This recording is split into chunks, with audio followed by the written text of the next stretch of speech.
For more than 20 years, CTV has captured the moments that matter in our community. From our studios in St. Clair, you're watching Focus with Paul Dingeman. Welcome to another edition of the Focus program. My name is Paul Dingeman. Glad to have you along. We are approaching the beginning of July already. Absolutely amazing. The last week of June 2020. Of course, it's been a very dull spring. We haven't had a lot of things going on. Everybody decided to stay home, and do all our things. One of the things that was affected was the St. Clair library system. And joining us now is the director of the library system, Allison Arnold. I'd shake your hand, but it's against the law. Well, we can move to one another. Now I know why the Japanese and the Chinese always have bowed. That's right, yes. They were way ahead of their times. A sign of respect. A sign of respect. The library system was hit just like every other industry. Correct. with a closure. Yes. And that has never happened before? Not in my experience, no. The library system in St. Clair County is part of the county government. We are a department of the county. And so when the governor's orders came through that all government activity that did not pertain to preserving life must be ceased, and everyone was sent home. The library, we've had minor closures for weather. Yeah. Quite a while ago when the electricity went out across the eastern seaboard, we were closed for a few days for that. So we were given about a week to prepare for the closure, and of course everyone thought this will be 2 weeks, maybe no 3 problem. weeks.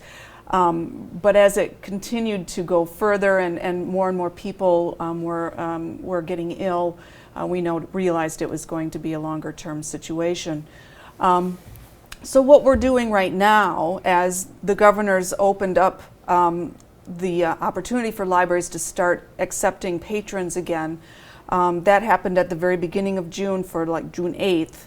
We were able to call staff back slowly to train them in the very new ways of doing library business with patrons. So on Monday, this coming Monday, we will be starting curbside service. Okay, that's to May our 29th, or patrons. June 29th. Correct, Okay. yep.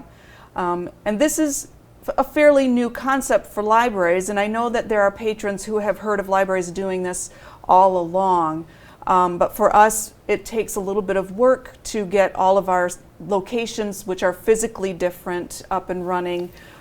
All 120 staff members. Wow. We don't have that many back yet, but we're working on it. You got 11 branches. Correct, 11 branches. And one of the things that complicates library service is that we had over 22,000 items that were checked out. 22,000. Correct, yep. And they're still out. And they're still out. So we're asking people to bring their materials back now. But of course, we want to quarantine those materials. So there's a time lag of about 3 days that we will be implementing into our software, et cetera. We've had a lot of support from the county, a lot of support from our library board members. We've still been holding our board meetings remotely, so we haven't actually seen each other for quite some time. But I know that our staff are really excited to get back to work, and we miss our patrons terribly. And I'm hoping that this curbside service or a slower opening will give us a little bit more flexibility should we start to see a spike again or we need to pull back, so that we have some time and ability to be a little more nimble, I would say. When the books, you got 22,000 items out. When Yes. they come back you said they're going to be quarantined, Correct. but do you have to wipe them down and spray them and do all that kind of stuff? No, at first we were thinking that was something that needed to be done because there's not enough information about what the virus does on inanimate objects like library books or DVDs. But the library services nationwide, they've been doing some research. Okay. And the first report just came out on a study on June 22nd that indicated they did some testing on books with hard covers, soft cover books, the virus in pages between pages in the block, and then also on the plastic cover and on DVDs and music CDs.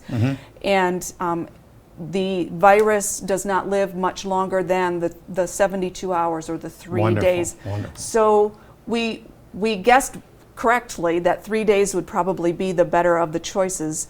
What we're doing is we're taking books into the drop boxes only, and we will then put those books aside, let them sit for 3 days, and then we'll check those materials in, and then we can recirculate them or put them back on the shelf. So if I want to get a book Yes. that's in the library, I must go online or must call, Correct. and then you will bring that to me at an appointed hour and time. That's right. Yep. Very much like you're experiencing with the restaurants over the past few weeks. And I like to equate that to, the service is very similar to your curbside delivery for a restaurant. The difference that I see is that people are bringing their materials back to the library. Yes, okay, Yes. yeah. So unlike restaurants where you're not necessarily going to be bringing back your containers or No. your silverware, you're No. actually bringing materials back to the library. So we wanted to make certain that not only were we cognizant and respectful of our patrons' safety, but also our staff's safety. So we've been putting in the requisite PPE. We are waiting for some plexiglass barriers for our branches. Okay. That still needs to be ordered and brought in. The county is doing that for us. And then the county maintenance will come out and install that equipment for us. But we have wipes, we have masks, we have gloves, we have all that stuff, and we are following the county's response plan, and then adding on additional procedures for our staff, because we operate a little bit differently than a typical county office does. Okay. Masks. Will you be requiring the patrons use masks? Yes, currently the governor's executive order does say that masks should be worn in public places, and the library is a limited public forum legally. So we will be requiring masks. If there are people who cannot tolerate a mask for medical reasons, we will keep our distance, have shields, and allow patrons when we're inviting them into the library, which may be a little bit for now. Yeah, you're not doing that next week. No, not next That's week. not going to be the next week or maybe after that. Right. But shortly. Yes. And sooner than better, hopefully. Yeah, we hope. Yeah, right. Yeah. You got a great library system. It's a really old library system. How old is it? 102 now, 102 I believe. years? Yes. Just amazing. Yes. And serving the county. There's a wonderful branch in Marine City, wonderful branch here in St. Yes. Clair. And Julie Aliff here, and I can't remember the name of the person. Andrew Webb. Andrew Webb. Yep. And they do a great job for you. They really do. Yeah, I'm so proud of our staff. They're very resilient, and they really are out in their communities just wanting to serve their patrons. And the wonderful thing about our branches is that our staff get to know the patrons and their friends and their community members. And I know that everybody is missing a normalcy, but we're now just trying to get used to whatever the new normal is. And unfortunately, that seems to change day by day. That's right. One of the really active things at all the libraries in your system was the computers. Yes. People were coming in and spending limited amounts of time on those computers. They must really be missed. I think so, and one of the things that we are hoping to do is writing some grants to try to bring more monies in to equalize the internet access, and whether that is in the form of hotspots or broadening our Wi-Fi at all of our branches, because we know that not everybody has internet access at home, and not everyone has access to the databases or the programs that we have available via the internet. So we are hoping to grow that a little bit, shifting our gears, but not to the point of removing books and that sort of thing. Timetable here. You were open, schools closed, kids had to start learning distance learning. Then you closed, right? Did I get the right timetable? Yep. So did you see an influx of young people, students that didn't have internet at home coming to the branches to use the computers and use the internet? For that little bit of time, we really did not. Okay. I think at that point, at the very beginning, it was very frightening. Everybody was being warned, you really need to stay home. And I think that having more knowledge and having seen more studies done, and how many people are working on this whole, flattening the curve and keeping people safe, I think that there's been, a little bit of a, we know how to care for ourselves. We're wearing our masks, we're keeping our distance, we're not going out unless we need to. So we do know that there will be students that will need the library services, and knowing how well students are versed in using the electronic media, that's one of the reasons why we're looking at the expansion or the supplement to the library's electronic services. I think you've got RESA internet there now. Yes, we do. Yeah, broadband there. And that's sort of distributed from your physical building here in St. Clair to the downtown area. So that'll be interesting. I'm not sure how big our bubble is in each branch because it is a physical thing. But everyone's different. But for the most part, you can get into library Wi-Fi from their parking lot. Oh. Yeah. Good. So, and we've never felt that it was one of those situations where people were loitering. We always figured they were using the Wi-Fi and appropriately. On another subject, and maybe it's been put on the shelf, the bookshelf, you were talking, I think last year, about expansion and buildings, and has that stuff all been sort of put?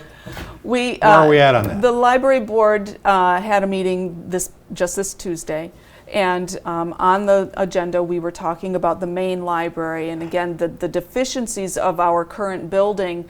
Some of those deficiencies have actually even been more manifest, knowing that we have to have space for people to separate, et cetera. And so we have been continuing that conversation. Nothing firm at this moment in time, but the library board has not taken that off the table. So that is a project that we would still like to pursue. And wait till everything calms down. Yeah.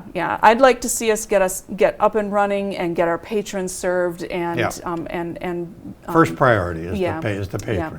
But that doesn't mean that the library board members aren't also working towards their bigger goals of offering a better facility for the main library building, and then also looking at what branches may need in terms of more service delivery options and that sort of thing. How can the public help? How can the public help? Love the library. Love reading. We know that school is going to be a difficult and very interesting situation this coming fall, and students... Other people have used bigger words than interesting. Yes, and I know that teachers are also going to be challenged, and school administration is going to be challenged, and the parents are going to be challenged.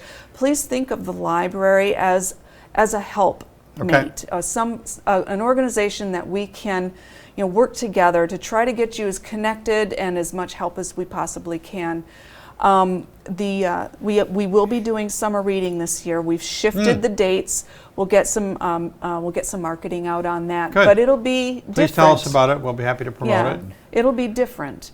The new children's librarian, our senior librarian for Children's Services, is a wonderful young woman, and she's very excited to try new things. So we're very happy for her passion. Oh, we'd love to have her come down and talk to her if that's possible. Yeah, I think that would be lovely. So in terms of what patrons can do, just patience, a little empathy, and understanding that we're working our best to get our library service back up and running. It may look different, but it will be there.